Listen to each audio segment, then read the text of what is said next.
চাউনি, বাউনি এবং সংক্রান্তি দিয়ে শুরু হয় আমাদের পিঠেপুলি উৎসব। তো এই পিঠেপুলি উৎসবেই কিছু ভিডিও ক্লিপিংস তোমাদেরকে দিলাম। কয়েকদিন যাবৎ ভিডিও ঠিকঠাকভাবে পোস্ট করা হচ্ছে না, তো এটা 2-3 দিনের ভিডিও একসঙ্গে নিয়ে তোমাদের সঙ্গে শেয়ার করছি। সেই দিন ছিল চাউনি। তো আমাদের সচরাচর আমি শ্বশুরবাড়িতে এসে থেকে এই সময়ে কোনো সময় মানে এই দিন আর কি সংক্রান্তির 2 দিন আগে আমাদের পিঠেপুলি করে না।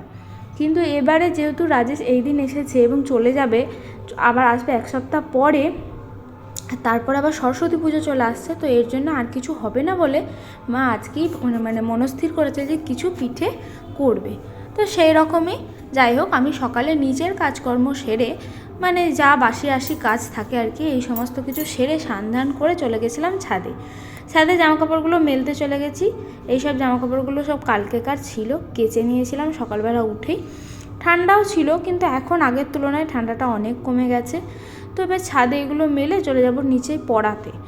ছেলেমেয়েরা পড়তেও চলে এসছে, ওদের কিছু কাজ দেখতে দিয়ে আমি চলে এসেছিলাম উপরে।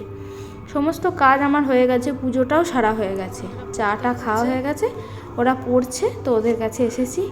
এরপরে আবার ওদেরকে পড়িয়ে আবার নানান কাজ আছে। তো চলো বন্ধুরা দেখো।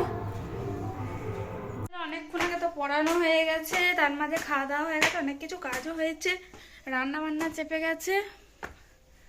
ছাদে এসেছি, দেখুন শুধু ঘুড়িতে একবারে ভর্তি করে ফেলেছে, এত ঘুড়ি কিনে এনেছে। ঘুড়ি উড়ছে বাবা, দেখা যাচ্ছে না, হ্যাঁ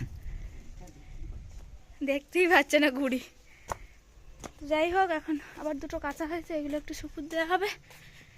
এখন ছাদে এগুলো আছে যেগুলো শুকিয়ে গেছে, এগুলো সব তুলবো। এইখানেই এখন রেখে দিয়ে যাই। মাজুর পাতা আছে, এই যে আমরা বসবো বলে তো পাতাই থাকে মাজুরটা। তো চলুন বন্ধুরা, এগুলো তুলে এগুলো দিয়ে দিই। স্বামী বিবেকানন্দর জন্মতিথি উপলক্ষে বা জন্মদিন উপলক্ষে বারোয়ারিতলায় ছোট্ট একটা অনুষ্ঠানের আয়োজন করা হয়েছিল। আমরা এই বিষয়ে কিছুই জানতাম না, তো হঠাৎ করেই শুনতে পেলাম যে এখানে নাকি অনুষ্ঠান হচ্ছে। আমি সেই মাত্রই স্নান করে গিয়েছিলাম ছাদে। তারপরে দেখলাম যে না যাই, অনুষ্ঠানও হয়েছে, একটু নাচ গানও হয়েছে, কিন্তু আমি ক্যাপচার করতে পারিনি। আর এখানে একজন মন্ত্রী এসছে আর কি। তো যাই হোক, আমার ছেলে হাততালি দিচ্ছে। আর ছোটোখাটো অনুষ্ঠান, এই যে স্টেজ কিছু করা হয়নি, তো ভালো লাগলো, ছোট্ট করে একটা অনুষ্ঠানও হয়ে গেল। তো সেটাও তোমাদের সাথে একটু শেয়ার করলাম। এখানে কিছু মানুষকে ডেকে তাদেরকে ফুল এবং উত্তরীয় পরিয়ে আর কি অভ্যর্থনা দিচ্ছে।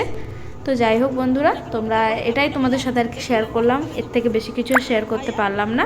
বন্ধুরা, আজকে আমাদের একটু পিঠে পাঠা হচ্ছে, তো পিঠেরই সময়। এই যে এখানে হচ্ছে গুড় পিঠে, লাল লাল আজকে গুড় পিঠেগুলো হয়েছে। এখন আমি খাইনি, একটু পরে খাবো। আমি আবার ও বাড়িতে বড় মারা আবার ডাকলো, সে আবার কিছুতেই ছাড়বে না। সরু চাকলি আর একটু দুধ পিঠে এনে সেদ্ধ পিঠের ব্যবস্থা করা আছে, ছেলেটা খায়নি। তো আমরা এখন একটু যাচ্ছি বাজারে। বাজারে নাকি শুনছি সেল দিচ্ছে, তো তাই জন্য আমরা একটু যাচ্ছি, দেখি। চলো চলো চলো চলো, হয়ে গেছে রেডি, চলো। পয়সা নিয়েছো? আমাদের এখানে কোঅপারেটিভ বা সমিতি যেটা বলে, তো সেখানে হঠাৎ করে সেল দিচ্ছে শুনতে পেলাম, তো তাই গেলাম দেখতে যে কীরকম সেলের জিনিসপত্র একদম ভালো নয়, অন ক্যামেরাই বলে দিচ্ছি আর কি। একদম জিনিসপত্র আমার তো পছন্দ হয়নি, যাই হোক কোয়ালিটি লেস জামাকাপড় একদম। তো তাও একবার গিয়েছিলাম, দেখলাম, একটুও কিছু পছন্দ হয়নি, তো ঘুরে ঘাড়ে আবার বাড়ি চলে এলাম। তো সেটাই তোমাদের সাথে এক ঝলক শেয়ার করে দিলাম। ওখান থেকে ফিরে এসে এবার শুরু করে দিয়েছি খাওয়া দাওয়া।